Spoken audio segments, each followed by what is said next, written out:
Hey guys, me again. Yet another fun and exciting Sunday here at the shop. Uh, some of you have been talking lately. When do I need a relay? When can I just use a switch? So I'm gonna kind of go over it real quick with you, make it so you understand why we use relays in a circuit. Now, I'm gonna pause here and warn you. Um, I'm not a millionaire. I don't own any video editing software at this time. I don't even understand how to use it. So you're going to see me in the raw. I apologize that my handwriting and my drawing skills suck, but I'm going to go through this as best as I can so you understand and see what's going on. Let's get down to it. First slide. This is a simple switched ground circuit. You got 12 volt battery, positive, going through a 3 amp fuse. This is an LED, okay? Light emitting diode. Then there's your switch, which opens and closes your ground. So inside the car, you flip the switch, the little LED comes on, and you got light. Low amps means it doesn't take a whole lot of energy. Now we're going to get a little more complex. We're going to switch over to a window motor, or some sort of motor that has a huge high amp draw. Now there's where it starts to get a little more confusing. Again, there's your battery, your 12 volt positive.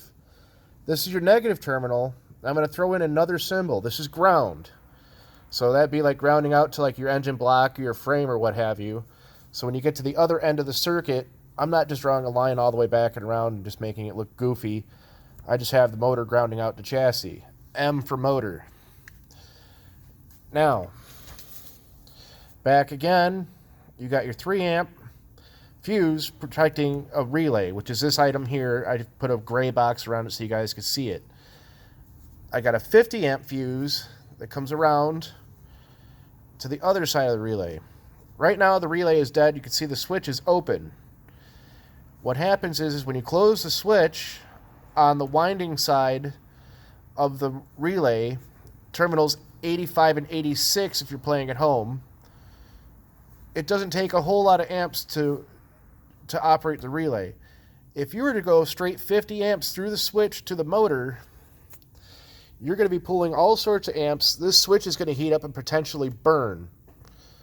And, you know, cabin fires are not a good thing. I don't care where you are. A boat, a car, aircraft, even in your house, drawing high amps through a switch is a hazard. So what we do is you put a switch inside, put a relay in line, and then your motor. So now this acts as a very heavy switch. In the off position, you could actually have, you know, depending on what you're doing, power going another direction. You know, you could actually have power going to the 30 terminal and then choose where it goes and actually operate two different devices, or, you know, reverse polarities, but that requires another relay and a whole lot more crap. I can get into that later if you guys want me to discuss how to make a simple power window switch circuit or a reversing circuit for a DC motor. But anyways, let's get back to where we're talking here. Right now, there's no energy flowing through this coil, so the center contact from the 30 terminal is normally in the open position. No power going to the motor. Let's go to the next frame here. Here we are again. There's your 12 volt battery, your 50 amp fuse.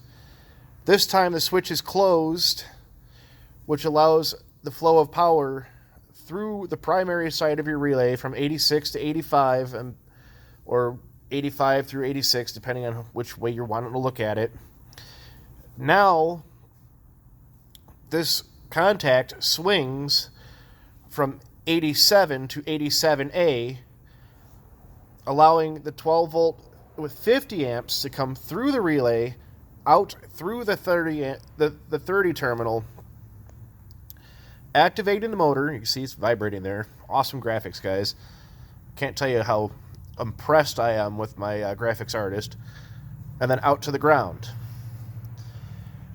If you were to try and run that 50 amps through that switch, you're burning your car to the ground.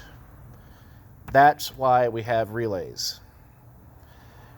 If you look at your under hood, you're going to see all kinds of relays and fuses. I protect my relays with fuses. I don't think it's really necessary, but I do. I mean, an ounce of protection, right? So we can come over here to this Chevy that I'm working on, or GMC, or whatever the fuck it is. I'm going to open it up and pop the hood and show you real quick. These guys have relays for everything. And back under the hood here.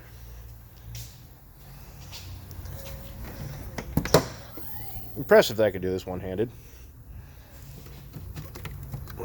Maybe.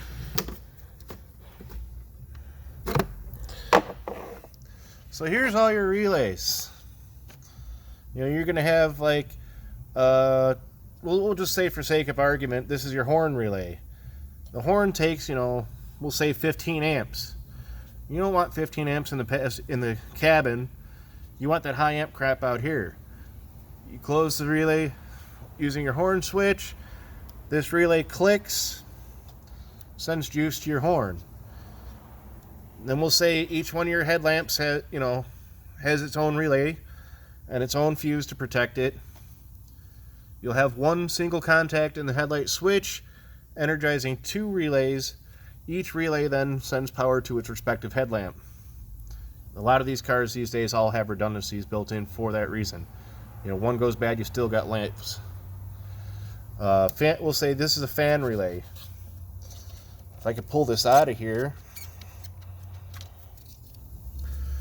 that diagram I just showed you, this one here is 1, 2, 3, 4 terminals. I went a little fancy and put a 5th one in there, but you can usually see imprinted on a relay what terminal's what.